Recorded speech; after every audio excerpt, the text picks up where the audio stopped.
आज हम लोग बात करने वाले हैं कि पाकिस्तान का जो नया मैप आया है उसमें पाकिस्तान ने भारत का जो जम्मू कश्मीर जो है उसको तो क्लेम किया है, पूरा जम्मू कश्मीर क्लेम कर दिया है। गिलगिट और वो जो है पाकिस्तान ऑक्यूपाइड कश्मीर जो है वो नहीं, पूरा कश्मीर और लद्दाख का पूरा रीजन, अक्साई चीन को छोड़ करके, ठीक है। तो ये तो क्लेम किया ही है, साथ ही साथ उसने क्लेम कर दिया है ये जो हमारा गुजरात स्टेट है जो इंडिया का ऑब्वियसली इंडिया का पार्ट है पूरा, उसमें इस वाले हिस्से को उसने क्लेम कर दिया है कि ये हिस्सा हमारा है। अब ये हिस्सा उसने क्यों क्लेम किया है, ये तो एकदम बेतुका आपको लग रहा होगा कि यार यहाँ से तो कोई बाउंड्री भी शेयर नहीं हो रहा है, तो ये हिस्सा क्लेम करने का पीछे क्या रीज़न है, क्यों ये हिस्सा वो क्लेम कर रहा है। तो इसके लिए आपको सबसे पहले इसका इतिहास जानना पड़ेगा कि इस हिस्से का इतिहास क्या रहा है, ठीक है फ्रेंड्स। तो चलिए आज हम थोड़ा इसके डिटेल्स में देखते हैं, ठीक है। तो देखिए ये है पाकिस्तान जो मैप पास किया है अपना, पॉलिटिकल मैप जो कल पारित किया है, उसमें यहाँ पे देख पा रहे होंगे पाकिस्तान पॉलिटिकल, यहाँ पे यहाँ से ये जो है ये पूरा पाकिस्तान है। यहाँ पे दिख रहे हैं ये पार्ट जो है ये हमारा जम्मू कश्मीर है, जिसे जो है पाकिस्तान अपने अंदर दिखा रहा है, ठीक है। इसको भी दिखा लिया है यहाँ तक।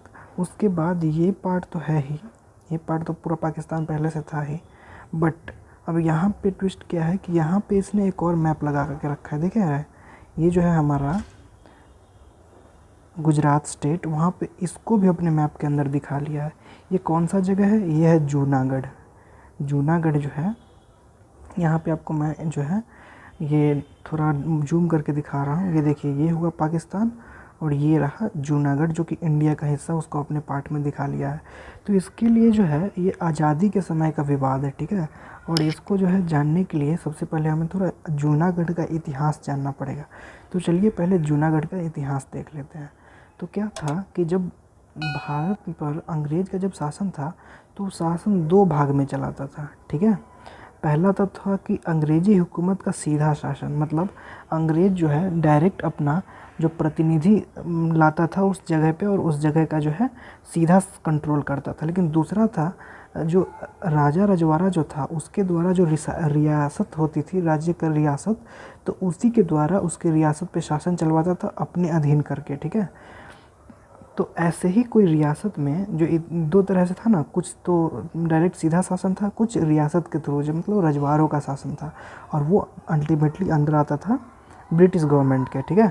तो अगर इसी को बात करें तो हिंदुस्तान जो है, आज़ाद हिंदुस्तान से पहले जूनागढ़ एक रियासत हुआ करती थी, ठीक है, जिसके नवाब का नाम था महाबत खान, ठीक है। रियासत क्या होती है समझ गए कि अंग्रेज़ का सीधा सीधा जो है प्रतिनिधित्व नहीं है यहाँ पे, किसी मतलब भारतीय, मतलब भारत में रह रहे किसी राजा के ही, भारतीय राजा के ही प्रतिनिधित्व है, लेकिन वो अल्टीमेटली अंडर आ रहे हैं किसके, अंग्रेजी सरकार के। तो अब क्या हुआ कि आज़ादी से पहले यह तय हुआ था कि हिंदुस्तान और पाकिस्तान के जो अलग अलग होंगे हिस्से, अलग अलग दो हिस्से होंगे हिंदुस्तान और पाकिस्तान, और रजवाड़ों को यह छूट होगी कि वह जिनमें मिलना चाहे मिल सकते हैं, ठीक है। अगर आपको हिंदुस्तान का पार्ट रहना तो आप हिंदुस्तान का पार्ट रहो, और पाकिस्तान का रहना तो पाकिस्तान का रहो। रजवाड़ों की ये छूट थी, ठीक है।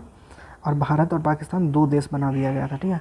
अब भारत के सामने सबसे बड़ी चुनौती उस समय यही थी कि रजवाड़ों को अपने साथ मिलाना, मतलब बहुत सारे, लगभग समझिए कि उसने भारत को 500 अलग अलग भागों में बांट दिया था, लगभग इतना था, छोटे छोटे छोटे छोटे। तो उसके बाद जो है सबको अपने में मिलाना, तो इसका जिम्मा जो है ना सरदार वल्लभ भाई पटेल, ये जो आप आज भारत देख रहे हैं ना, ये आज़ादी दिलाने में सबने काम किया है, लेकिन भारत को जो जो देख रहे हैं वैसा दिखाने में सरदार वल्लभ भाई का बहुत बड़ा योगदान है, क्योंकि उन्होंने हर राज्य को, हर राजा से बात कर कर के जो है उन्होंने इसको भारत को आज का स्वरूप दिया है। तो इनको जो है बहुत बहुत बड़ी भूमिका है इसका, भारत जो जैसा है वैसा दिखाने में, ठीक है। तो चलिए अब बात करते हैं कि जूनागढ़ का जो शासक था वो महाबत खान था, ठीक है। और महाबत खान क्या चाहता था, वह पाकिस्तान के साथ जाना चाहता था, क्योंकि सबको छूट थी कि आप जिसके साथ जाना चाहते हो जा सकते हो। तो ये महाबत खान क्या चाहता था, वो पाकिस्तान के साथ जाना चाहता था। लेकिन वहाँ की लगभग 80 से 90% आबादी जो थी ना वो हिंदू थी, ठीक है, और वह जो है भारत का हिस्सा बने रहना चाहती थी, ठीक है। तो अब यहाँ पे ट्विस्ट क्या खेल गए हमारे वल्लभ भाई पटेल साहब ने, उन्होंने कहा कि किसी भी देश के साथ जाना है ये वहाँ के लोग का डिसीजन होगा, न कि वहाँ के राजा का होगा। राजा का डिसीजन नहीं होगा, वहाँ के लोगों का होगा। और पंडित नेहरू जो उस समय भारत के प्रधानमंत्री भी थे, इसका समर्थन किए। ठीक है, अब समर्थन तो कर दिए, तो अब देखिए आगे क्या होता है। फिर क्या हुआ कि अब जो है वोटिंग करवाई गई और जनता का फैसला जो है वह भारत के पक्ष में था।